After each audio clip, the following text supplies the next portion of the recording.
Okay, good morning. It's April 28th, 2021. This is the monthly meeting for the Troy Community Land Bank Corporation. Chair, can you call the roll, please? Suzanne Spellin. Here. Brian Barker. Jeanette Nicholson. Here. Christina Maribel. Patricia Riley. Andrew Cooper. Here. John Cubitt. Here. John Carmelo. Elbert Watson. Here. Do we have enough for a quorum, Kate? With you, we have 6. That's a quorum. Sorry, Kate. Okay. I'm going to call you Kate for the rest of the week now, Tony. 2, 3, 4. I'll be honored. I'm counting 6, right? 1. Heather, just so you know, my associate with my office, Julia, is on the call as well, observing today. So that's who that is. Oh, that's what I did. I saw that, but I wasn't going to be like, all right. No, that's wonderful. Welcome. Let's see. So we have 1, 2, 3, 4, 5, 6. Perfect. Okay. Here comes John Carmelo. Good morning, John. Is he on yet? Yes. Okay. Morning. Here we are. All right. So we have in front of us a resolution for a contract agreement between the Troy Community Land Bank and SEAT for 791 River Street. Do I have a motion to discuss? Put this on open to discuss? Motion. It's John Cubitt. Do I have a second? Second. Yeah. All right. Jeanette and Suzanne are tied. Kate, do you want to go over that with us? Sure. I was hoping to have it more finalized today. You know, we've been going back and forth with SEAT to get a stronger number for you. And Jennifer Lawrence and Rebecca hadn't weighed in on a final version of the contract. So it says in there's $123,000 number in there. It's actually, you know, more than that because they're going to be the general contractor. So it's probably more like 150. And then we have to bid out some of the work or find subcontractors. So the number really isn't today where I want it to be and for you to approve it. So we're going to table this? Well, not table it per se, but I want to I guess the problem is getting the work going, right? We need to do it sooner than later. And so what I think I'm going to have to do is finalize the contract, make it subject to board approval at the next meeting, because otherwise we're probably going to have to call a special meeting just for that. So I don't know what you want to do for that. Yeah. I'm okay with a special meeting if the remainder of the board is. Because I think time is kind of the essence on this. Indeed, we got to get it done. Yeah. So what is your timeline, Kate, that you're thinking that you'll have it ready? Well, it's fluid, right? So you're not going to get a contract with a perfect number in it. So what I really would just like to do is, and maybe we approve what's in front of you today for the scope of work.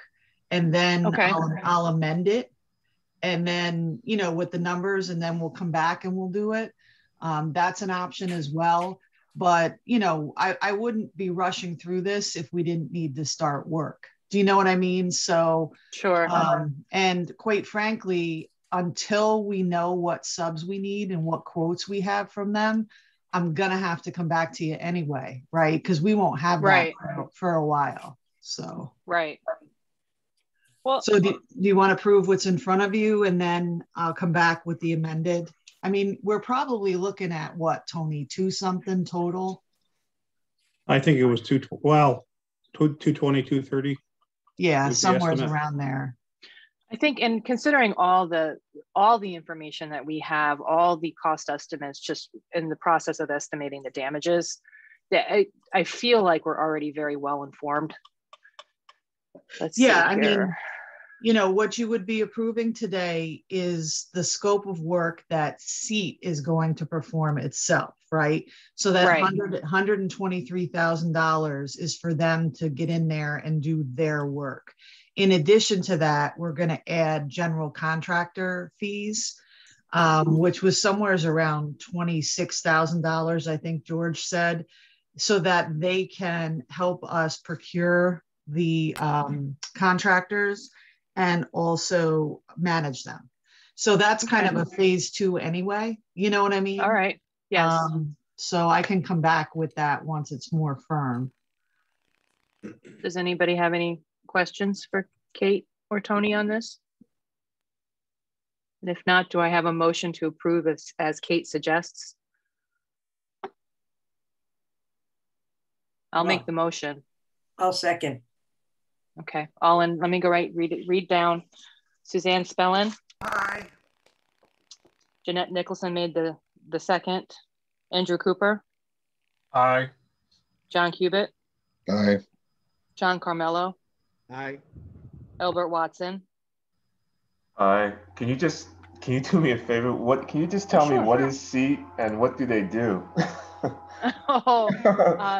SEAT is our partner. When you remember when we met and we said all this other agreement there. Well, actually, Kate, go ahead. You can give him a better cliff notes on SEAT. Okay. I mean, the last couple meetings that, you know, we've had, and I think you've been privy to them and the information on rehabbing 791 River. This is the substitute contractor.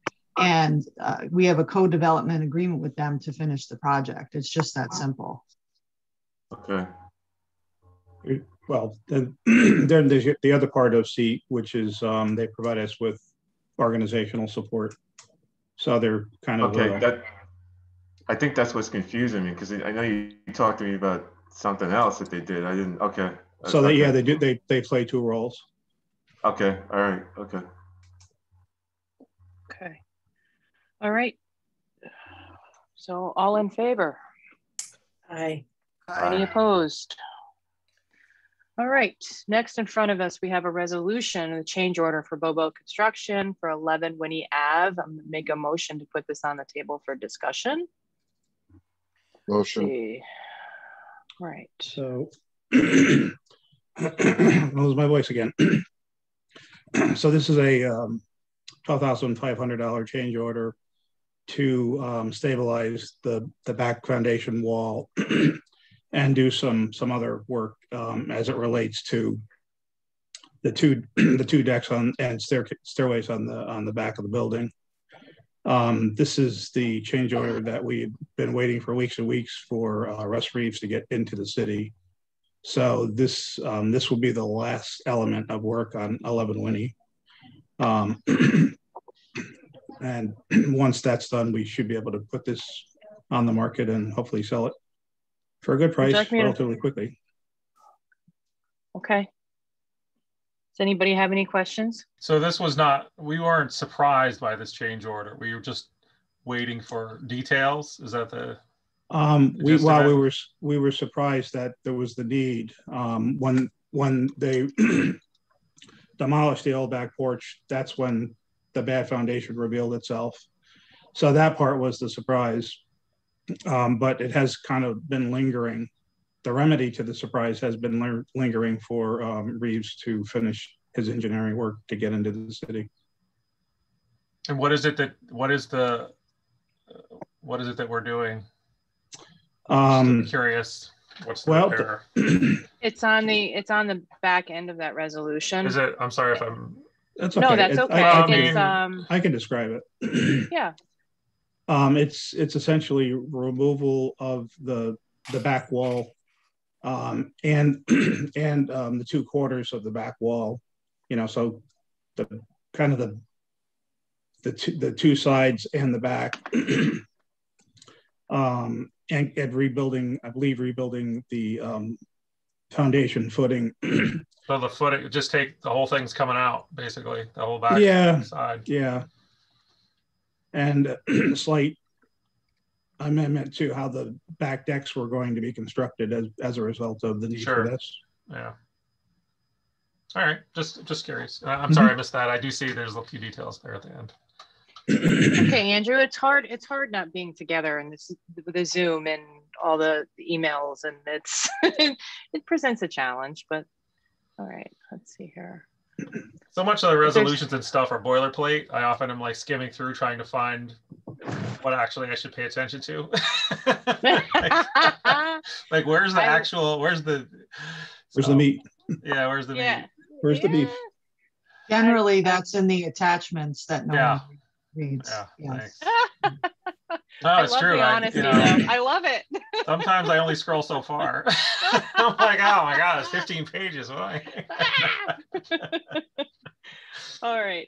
If there's no further questions, I'll make a motion to approve. Do I have a second? Second. All right, Suzanne Spellin. Jeanette Nicholson. Yes. Andrew Cooper. Aye. John Cubitt. Aye. John Carmelo. Aye. Albert Watson. Aye. All in favor. Okay. Any opposed? Mr. Tazi, the board is yours for discussion on the city property disposition list. So I circulated, well, there's a couple things with this. I circulated a spreadsheet with 2 tabs. The first tab shows properties that Acquisition and Disposition Committee took a look at and said, yep, that looks good. Let's submit it to the city. Since they met, I was able to get more information about some of the properties, and I had a little bit more time to reflect on some of the properties, which raised my anxiety. I think it's the anxiety is just the unknowns. So I put together a second tab, and I'm still kind of mulling around what's the best list to submit to the city to have to start a conversation with. So that part was circulated a couple of days ago, and then day before yesterday, I believe, day before yesterday, I had a meeting with TAP, which I thought was going to be just a conversation about the possibility of TAP getting involved in building not tiny homes but smaller homes. And the conversation, surprisingly to me, led to a request for us to put 4 properties on our list when we submitted to the city. 2 of the properties would be vacant lots that TAP would like to do a small house on, and the other 2 are proposed to be part of the Urban Studio Initiative by one of the professors involved. So, let's see, let me pull that up. So what TAP is requesting is that we add 472 10th Street and 106 Ingle Street. Those are the vacant lots. And they'd also like us to add St. Mary's Avenue and 1260 Fifth Avenue, which are both, I believe, 2-family structures.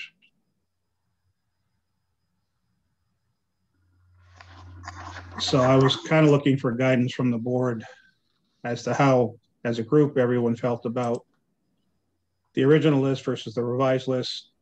And then on top of that, TAP's request. Can we start with what the process would be? You say opening a discussion with the city, and regardless of whichever list and whatever properties, a discussion leading to what exactly? The last time we did this was 2019. And we submitted, let's see, how did this work? We submitted a list to the city, and then we started to have some conversations about it. And that list turned into a list A and a list B. And generally the way both lists worked back then was the city was giving us some properties that we thought had good value. They had pretty good value, not as good as we thought, and kind of bundled that with properties that we knew we were going to lose money on. And we had enterprise community funds as, definitely as additional financial protection. And then the B list included a building that's a gorgeous building, but it needs $500,000 worth of work to stabilize it and to really renovate it. And the city bundled that with another building on Old Sixth. Both buildings were on Old Sixth Avenue, and the thought was if the land bank can afford to take on the B list, we'll do that. But as it turned out, we just don't have the financial resources and couldn't find any out there to be able to pull it off. So this time around, I think it would kind of be the same thing. Hey, Property Disposition Committee, here's a list. Here's our thinking behind the list. Let's have a conversation. And the goal is the city donates these properties to us? Yeah, that when they changed the property disposition code in 2019, we don't have to apply anymore, not the traditional way. We just submit a list and the city makes their decision. You know, the committee makes their decision, city council goes along with it usually.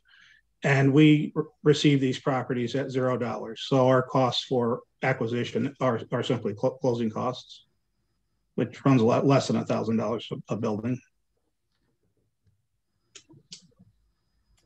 Is it primarily, is it primarily Steve Streichman who we're negotiating with, or does he have? Yes, Steve is my point of contact at City Hall. So it's Steve that I primarily contact. You know, I think Sharon Martin would, I think, be considered the head of the committee since, you know, she's the city assessor and Right. That's where these properties come from, essentially.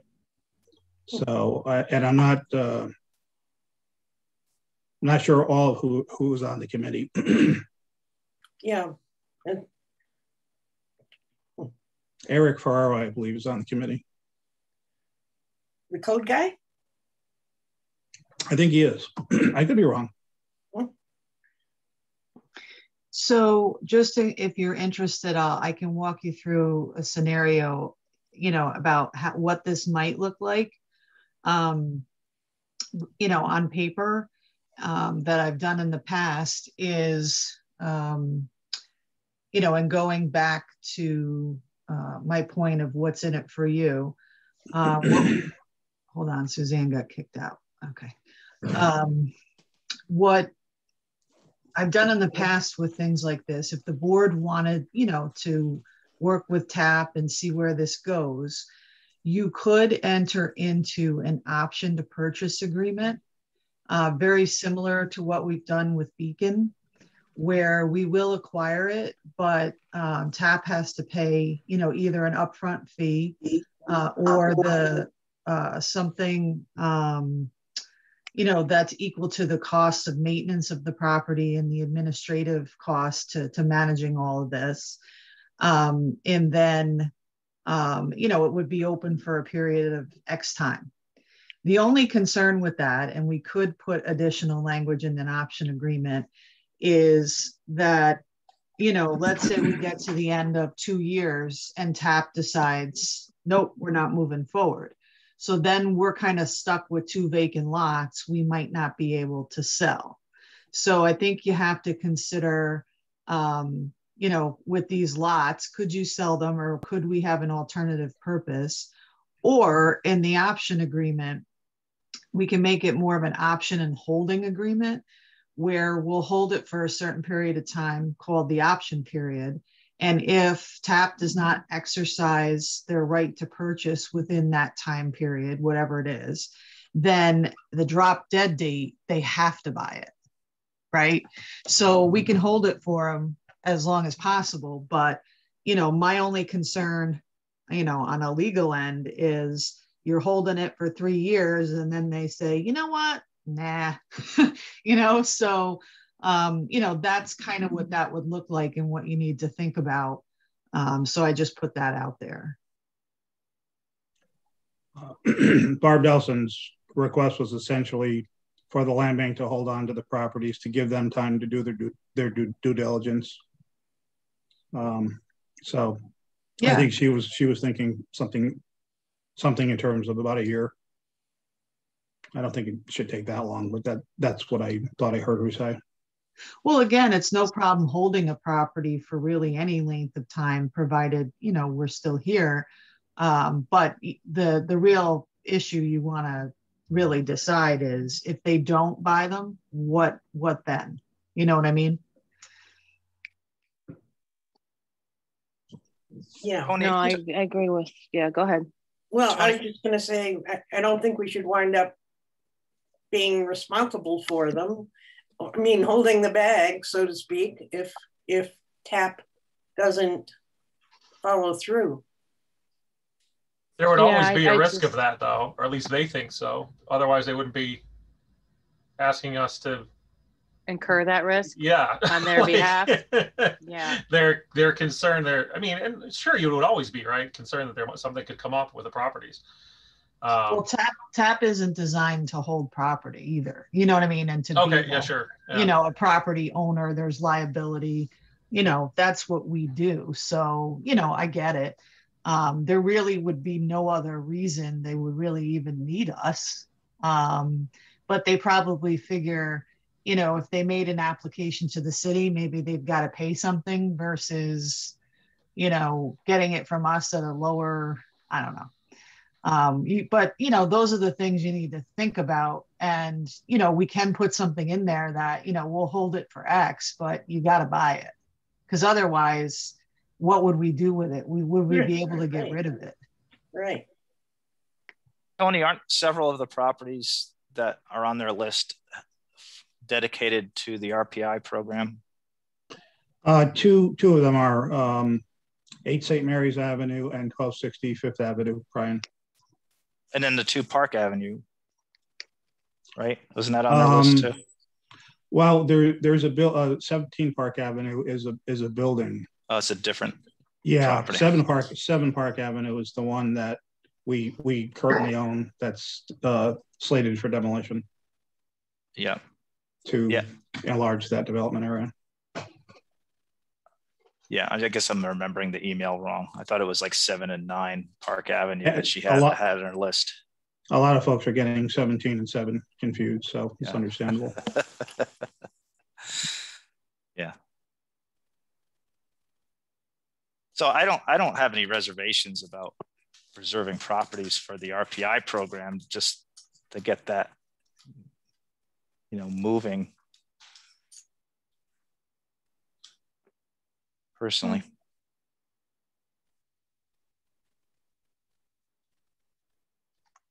I mean, there's two RPI studios kind of working in parallel. There's the design studio, which is concerned with new construction, and then there's the building science studio, which is more concerned with building technology and research and renovation. So they're both going to need properties in the future. So where would the funding come from to do the new builds? It's basically the Habitat CoDev. Oh, okay, got it. All right. Yeah, our involvement really is just to transfer the property, you know, sell or transfer the property over to Habitat. Right. Yeah, basically 4 partners: the RPI doing design work, TAP being the architect of record, community liaison, land bank providing site control, and then Habitat being the constructor. So 3 of those parties already work together. You know, RPI would be the new partner with the hopes that it brings some additional design expertise and to the neighborhood. Okay, so I would think the expectation of that CoDev, and maybe I'm assuming wrongly, but that we would absorb any cost, holding costs for the property. I think that would be that's our role really in the partnership piece of it. Tony, correct me if I'm wrong. As the memorandum of understanding is kind of evolving, that's sort of what our role is. Yeah, for the urban studio, that is our role. That's, Yeah. I mean, the agreements haven't been finalized, but that's generally the way they're drafted. Okay. But then there'd be another property outside of that, right? That TAP wants. Yeah, then TAP is looking for those 2 vacant lots. So there's two properties that TAP has a direct interest in, and then the other 2 buildings that someone in addition to TAP, Brian, what's Chris's last name? Parkinson. Okay. He's part of the RPI team, and he's interested in the 2 buildings for use by the urban studio. All right, so you could do the properties in the CODEV with the understanding that, you know, the holding costs. And again, we're not talking a ton of money. You're just talking, you know, vacant lots with, you know, some mowing the lawn, maybe some snow, insurance, but that's all like, you know, appropriated through with multiple properties. So when it boils down to it, you know, it's probably a couple $100 a year. It's not huge. And then maybe with the other 2 for TAP, you know, you talk to them about an option agreement, an option fee. We'll hold it, and they can do whatever due diligence they'd like to. And then, you know, at the end of it, if they don't purchase it, that's where you got to figure out, you know, are we going to be able to sell those? Are we going to make them buy them anyway and them figure it out? I mean, that's the back end piece of the TAP properties. Obviously, there hasn't been time to have a dialogue about those details. Well, I will say, oh, go ahead, Kate, I'm sorry. No, I was just going to say, you know, we're just discussing making requests for the list, which will be due, I think you said Friday. So I don't think it hurts to request what we want to, and then it'll all shake out later. And maybe we won't take certain properties, you know, but I think today's meeting is about making that request, right? Yes.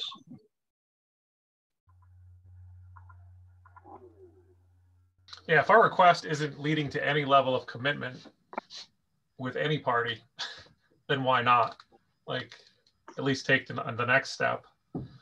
Right. I got to run title. You know, there's a lot of things that we got to do before we would come back and say, here's the final list. Can you please approve the acquisition? Would we anticipate the city approving the whole list, or is there like a line item veto on this?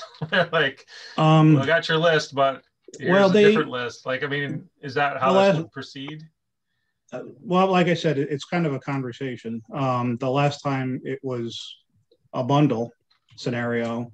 The way the code reads is we submit a request, and the committee makes a recommendation to the city council on what they think the city should provide us. I know the last time there was there were 3 properties of value, and we ended up with 2 of them. The other one sold for a very high price, and the city decided to keep that one for themselves. Understandable. Yeah, I mean, so they're getting away from the whole question of the co-development lots and things. With the list, they sort of acknowledge that they have to give us some good stuff to get rid of the stuff that they'd be stuck with otherwise. I think that was actually their suggestion. Yeah. I think that was. Which, I mean, that makes sense on some level, as long as it might be a fine balance there. In 2019, that was their way of trying to help us financially without providing a direct subsidy. Right. The finance committee met yesterday morning, and I've been saying, and I think I've said this to other committees, as part of this conversation with the city, given the fact they're getting, was it $46 million? I would like to open up a conversation with them, you know, about funding for the land bank out of that pot. I know the Schenectady Land Bank is getting some funding from the city from the federal funds that they're going to be obtaining. So can't hurt to ask.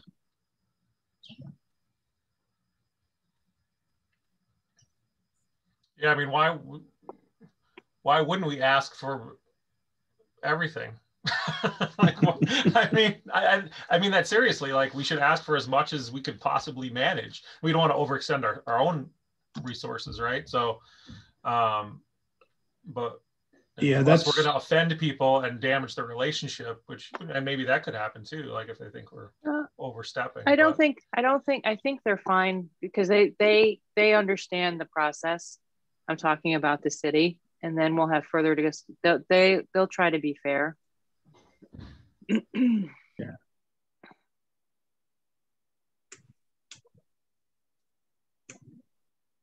I don't think we have to worry about offending anybody. Do we have time, or does it make sense to get input from our realtor on any of the properties, or have we already? We have some. I was hoping to get more, but so I went around with our drone guy to take a look at all the roofs just to see what conditions they were in. And Irving joined us for about half the day when we did that. So he probably got around to, we couldn't get to all the buildings that day. So Irving probably saw about a third of them. And we started in North Troy and on Northern Drive and headed south. So, but it would be worth a conversation. I did ask him if we could connect on this, and he said yes. I emailed him again and said, okay, when are you available? And I'm waiting to hear back from him.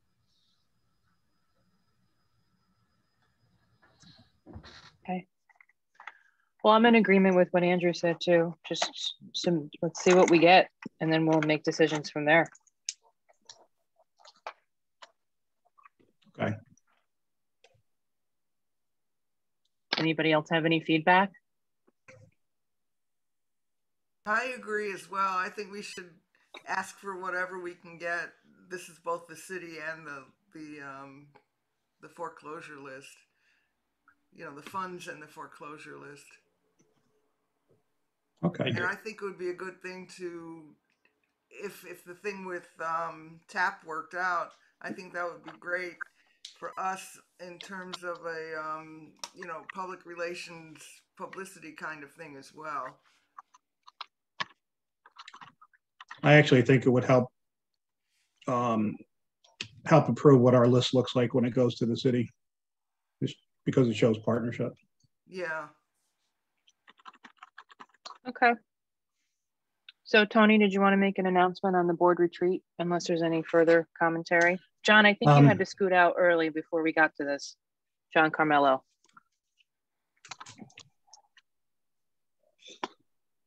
You mean last time? Mm-hmm. Yeah. I think I did. So Tony, it's May 22nd, right? Is it? Let's see. I believe it is. That's a Saturday. Let me check my calendar. 9 to 1. 9 to 1. Virtual? Nope. In person. Do we have a location? We do. Tony, you can tell them. The Troy Country Club. Oh, okay. Right. I forgot. A light breakfast and lunch will be served. And they'll be dancing afterwards. And what was the date again? May 22nd.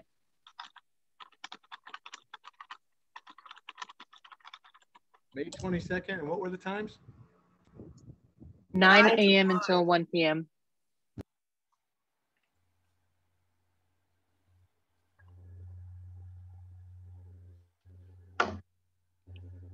Okay.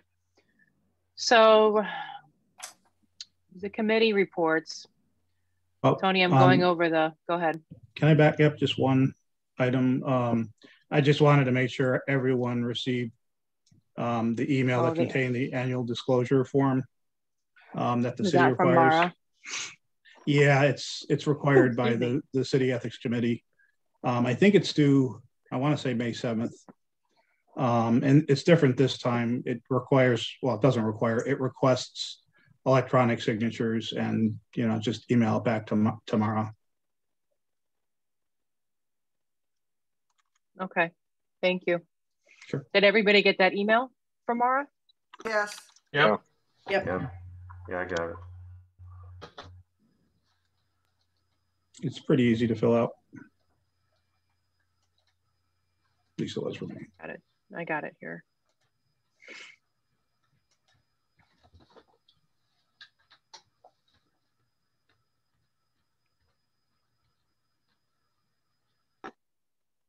Oh yeah, it's pretty easy. Okay. Just to check, Tony, did we get back all conflict of interest forms from the annual meeting? I don't believe so. And we also need the acknowledgement of fiduciary duty forms as well that were sent at least 3 times that I have in my notes, different emails. Can you remind me where the acknowledgement of fiduciary responsibility, where that goes to, who that goes to? That is something required by the ABO, and we have to have it in our file every year. And then the conflict of interest policy is on the back end of, usually on the back end of our bylaws as a, so we have to have those, you know, in hand for compliance. So if you want, I'll send them one more time, but we got to do this. Would it be possible to let us know what's required of, if you don't have all the forms that you've requested, how do we know? I frankly don't remember. So right. Normally they go out with the agenda at the annual meeting, and even before that, we start it in January. So it's usually in with the board agenda materials. And, you know, we talk about it at the board meeting, but I think what happens is nobody really, you know, follows up with that. And the financial disclosure is just as important, if not more so, because we actually have to turn that into the city, right? So I just want to make sure, you know, we're doing compliance. So I will resend that again. If you could just sign and scan that, both forms back to Tony. I want to say we did get some of them. Yeah, I mean, how do we know? I'm pretty sure you're probably thinking of the board self-evaluation, because we did get those back. So there's a couple different things. And if there's really no record of who did what, let's just all do it again, and we'll you know, hold on to that. Sound good? Sounds good. Okay. So the committee reports, we have the financials here. Albert, I don't know if you have the financials in front of you. Do I? They would have been part of the package that I sent out with the meeting invitation.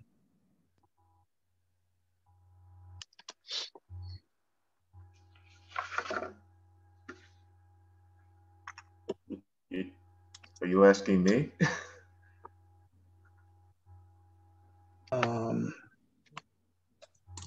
Yeah, traditionally that's what our former treasurer used to do, is just kind of.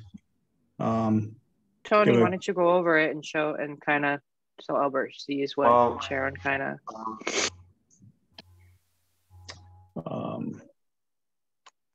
Did finance meet yesterday? Generally, it's a report out of the finance committee. What did you talk about? You know. Yeah. Well, the meeting yesterday was really Albert's first meeting, so it was kind of a more discussion meeting, I thought, than anything else. But I should let Albert speak to that, since he's the chair of that committee. Well, just from taking a look at the initial look at your balance sheet and your operating statement, you got total income of 61,000, and you reported a net loss at the end of the first quarter of about $23,000. Basically, you had no revenue coming in for the month of March. Your biggest expenses were insurance, Tony's salary, attorney's fees, and some accounting fees. Just from taking a look at your balance sheet, you guys are pretty much cash poor and asset rich. You got a lot of inventory. I don't know. I'm not familiar with how things operate, but I don't know how long it takes you guys to move your inventory. But your balance sheet's kind of like a little bit out of whack. But I mean, other than that, going forward, I'll have some more questions as I get used to looking at your balance sheet and how you guys run things. But for the first quarter, you're looking at a net loss of $23,000. Where do we stand with the, was it, I want to say it was the last meeting, but maybe it was the one before, where we approved moving forward on the loan? Yeah, so we did close on the loan, and that definitely helped cover that deficit and more. And was that this month? Yes, that was this month. Okay, so it's not showing in this paper. Okay, so it's not on here yet. Yeah, it's not showing it yet. Yeah, and so what's happening right now is we're putting money into buildings, and we're not going to see returns on that until those buildings are completed and marketed and sold and closed. So that's why the numbers are dwindling down.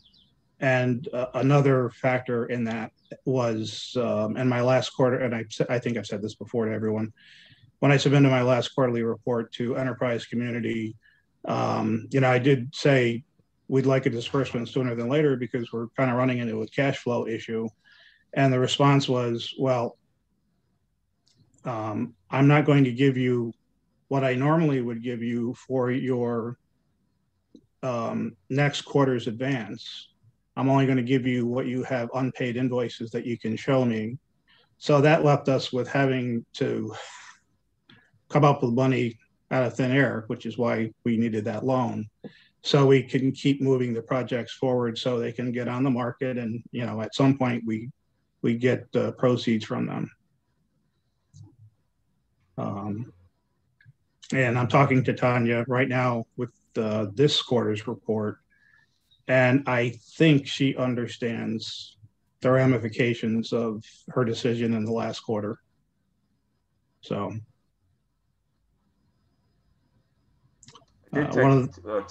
Tony and I did talk last week. At some point, you may want to talk about getting a line of credit. Yeah. Because that loan that you got from that finance company is really pretty outrageous, the amount of fees that they're charging. Yeah, agreed.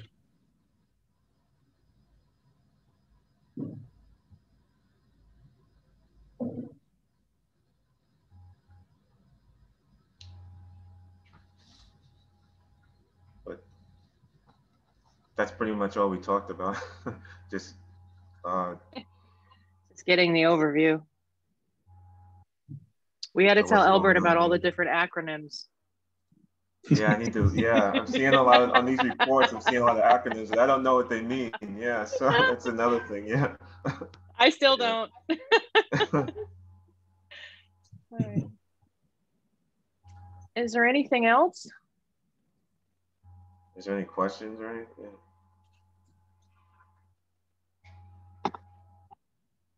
Oh, thank you, Kate. I just got the email. Kate just sent it out to us. Thank you for acknowledging that. Now it's all on the record. I didn't see anything. I don't might be in my spam folder. I'll have to check. I mean, you, Andrew Cooper. I think I sent mine in, but I'll send them again. I don't know. Well, the important part is that we just retain them, in the books and records of the organization. And, we said on the Paris report that you did. So I just want to be able to back that up should somebody ask. What date should appear on those forms? It's okay. You can sign them for today. You can sign them. It's fine. Okay.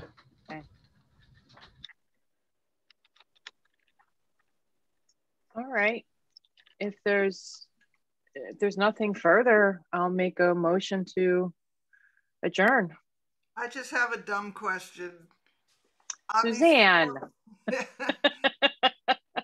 If we have to scan them in and then send them back, can we just scan in the signage page, or do we have to scan the whole doc? And I don't have the capability of doing any scanning at all, so maybe You want to drop it off here, Jeanette? Sure. Okay. Yeah, you can do that or mail it. Just if you would, the fiduciary the one from the ABO with the policy in front of it. Yeah. That's a signature that we need. And then the conflict of interest policy, the signature page is really at the end of the policy. So that's the real page we need. Okay. So it's just one page. Right. Okay. Yeah. And then the city's form, they're requesting that it be electronically signed. Gotcha. So that might be tricky for some folks who aren't used to it. Yeah, I mean, if signing it by hand and, either getting it to us so we can send it over or mailing it, I mean, it's COVID. So, they'll take it how they can get it, I'm sure, but.